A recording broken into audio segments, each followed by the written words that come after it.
नमस्कार, मी पंजाब डक. आज आहे 26 मार्च 2026 आणि मी माझ्या शेतामध्ये आणि आज देखील जे राहिलं हरभरा काढणी चालू आहे. तर राज्यातल्या सर्व शेतकऱ्याचे फोन येत आहेत की आता माझी परिस्थिती काय राहील. तर सर्वप्रथम आजचं सांगतो, म्हणजे आज 26 तारीख आहे. तर आज 26 तारखेला देखील अक्कलकोट इकडं लातूरकडं बऱ्याच ठिकाणी, त्याच्यानंतर इकडं अहिल्यानगरकडं एक दोन ठिकाणी आज तुरळक ठिकाणी पावसाचा अंदाज आहे, म्हणून हे लक्षायचं. पण राज्यातल्या सर्व शेतकऱ्याला सांगू इच्छितो की ज्यांचा कोणाचा गहू असेल, हरभरा असेल, कांदे असेल, तंबाखू असेल, तर तुम्ही काय करा, 30 तारखेच्या आत तुम्ही तुमचं काढून झाकून घ्या. कारण की मागं जसा 17, 18, 19, 20चा पाऊस आला तसाच परत एकदा पाऊस येणार आहे, म्हणून हा अंदाज खास करून महाराष्ट्रातल्या सर्व शेतकऱ्यांना लक्षात येतं. मग सांगायचं झालं तर हे पाऊस कुठं पडणार आहे, तर सांगायचं झालं तर सुरुवातीला हे पाऊस काय होणार आहे की सुरुवातीला येणारे म्हणजे नंदुरबार जिल्हा, धुळे जिल्हा, धुळे, मालेगाव ह्या पट्ट्यामध्ये काय होणार आहे, तो पावसाला सुरुवात होणार आहे.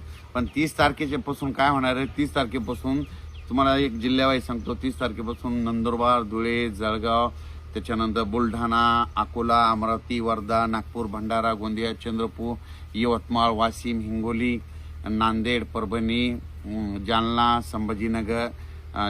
संभाजीनगर, बीड जिल्हा, लातूर जिल्हा, धाराशिव जिल्हा, अहिल्यानगर, त्याच्यानंतर कोकणपट्टीकडे देखील म्हणजे साताऱ्यापासून, कुडाळपासून ते डायरेक्ट मुंबईपर्यंत, म्हणजे ह्या पट्ट्यामध्ये देखील कोकणपट्टी, पुणे असा करत मुंबईला देखील पडणार. म्हणजे ह्या 3 दिवसात काय होणार आहे, दररोज एक दिवस मात्र प्रत्येक ठिकाणी थोडा पाऊस येईल, काही ठिकाणी सोडून देखील देईल, म्हणून हे अंदाज लक्षात येतात. आणि या पावसामध्ये सगळ्यात महत्त्वाचं सांगायचं झालं मध्ये याच्यामध्ये एक तर वारं देखील असणार आहे. जिथं पाऊस नाही पडला तिथं नुसतं वारं सुटल, आणि जिथं काही ठिकाणी गारपीट देखील होणार आहे. त्याच्यानंतर काही ठिकाणी हवामान म्हणजे नुसतं आभाळ देखील येईल, आणि काही ठिकाणी पेंडोलता पाऊस पडेल, म्हणून हा अंदाज सर्व शेतकऱ्यांनी लक्षात यायचा. वीट उत्पादकांना सांगू इच्छितो की तुम्ही काय करा, 29 तारखेला तुमच्या विटा कच्च्या असतील तर झाकून घ्या, कारण की 30 पासून म्हणजे पाऊस येणार, म्हणून हे लक्षात यायचं. त्याच्यानंतर कर्नाटकच्या शेतकऱ्याला सांगू इच्छितो की कर्नाटक म्हणजे धारवाड जिल्हा झालो, तिकोटी झाला, निपाणी, त्या परिसरातल्या कोल्हापूरच्या ऊस शेतकऱ्याला सांगू इच्छितो की तुम्ही काय करा, तुमचा कोणता गहू, हरभरा असेल तर काय करा, 30 पर्यंत काढून घ्या. तुमच्याकडे मात्र चांगल्या स्वरूपाची गारपीट होणार आहे, काही ठिकाणी गारपीट देखील होणार आहे, साताऱ्याकडे देखील गारपीट होणार आहे, म्हणून आंबा उत्पादक शेतकऱ्यांनी हा देखील अंदाज लक्षात घ्यायचा. त्याच्यानंतर म्हणजे सांगायचं झालं तर हा पाऊस सांगायचं झालं तर म्हणजे 29, 31, 1, 2 च्या दरम्यान दररोज एक वेगवेगळ्या भागात जाणार आहे, म्हणून हा अंदाज लक्षात घ्यायचा. आणि परत एक शेतकऱ्याला सांगू इच्छितो की या वर्षीचा उन्हाळा म्हणजे 2026च्या उन्हाळ्यात आता यापुढे अवकाळी कसा येणार, यापुढे तुम्ही काय करा, एक गोष्ट लक्षात घ्या, कंप्लीट 10 दिवसाला राज्यात अवकाळी येणार. म्हणजे हे गणितात लिहून ठेवा. म्हणजे किती, म्हणजे कसं होणार आहे की ऊन तापणार, ऊन आता पारा चांगला 38, 39, 40, 41 जाणार, 8 दिवसामध्ये जाणार की लगेच 10व्या 11व्या दिवशी लगेच पाऊस हजर होणार. मग सांगायचं झालं तर कसं सांगतो, तुम्हाला सांगतो. 17, 18, 19, 20ला पाऊस पडला, तिथून मग कोणती तारीख येईल ही 10 दिवस, 29, 30, 31, पण तिथून 10 दिवस कोणते, तर त्याच्यानंतर 29, 31च्या नंतर ते 10 दिवस 9, 10, 11च्या दरम्यान, पुन्हा तिथून 10, 18, 19, 20. म्हणजे प्रत्येक काय करायला एक गोष्ट लक्षात घ्या, यावर्षी अवकाळी पावसाचं सावट 10 दिवसालाच आहे, म्हणून हे देखील सर्व शेतकऱ्यांनी लक्षात यायचं. मग सांगायचं झालं तर मग काय करायचं, हळदीवाले खास करून शेतकरी वाशिम जिल्ह्यातली, तर त्यांना काय करा, तुम्ही काटकसरीनं तुम्ही तुमची हळद कशी साठवून शिजून झाकून ठेवायची, तुम्ही तुमची तयारी ठेवा.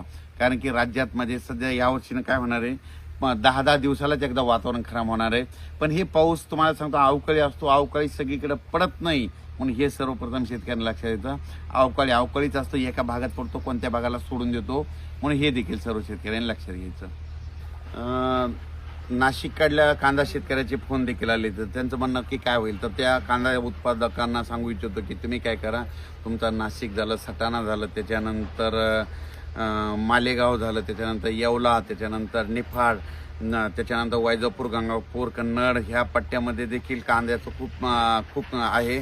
पण त्यांना सांगू इच्छितो की तुम्ही काय करा, 30 तारखेपर्यंत तुमचा कांदा असला तर काढून घ्या, झाकून घ्या. कारण की 30 तारखेनंतर तुमच्याकडे देखील पाऊस पडणार आहे. कोपरगावकडे येणार आहे, शिर्डीकडे येणार आहे, राहत्याकडे येणार आहे, राहुरीकडे येणार आहे, अहिल्यानगरकडे येणार आहे, संगमनेरकडे असणार आहे.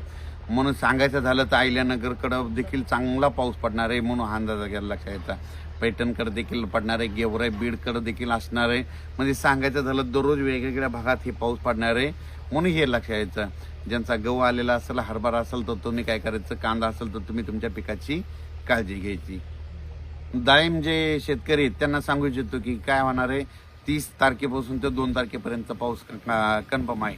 म्हणून तुम्ही काय करायचं, त्या पाऊस पडल्याच्या नंतर तुमच्या डाळिंबाला काय होतं म्हणून तुम्ही त्याचे पूर्व लसीबंद, म्हणजे आपण लस कशी देतो तसं की तुम्ही तुमचं प्री औषध मारू शकतात. म्हणून तुम्हाला ते तुम्ही त्याच्यामध्ये हुशार आहेत म्हणून त्याची तुम्ही तयारी ठेवा. कारण की 30 ते 2 तारखेच्या दरम्यान एक दिवस तरी पाऊस अवकाळी येऊन जाणार आहे म्हणून हे लक्षात यायचं.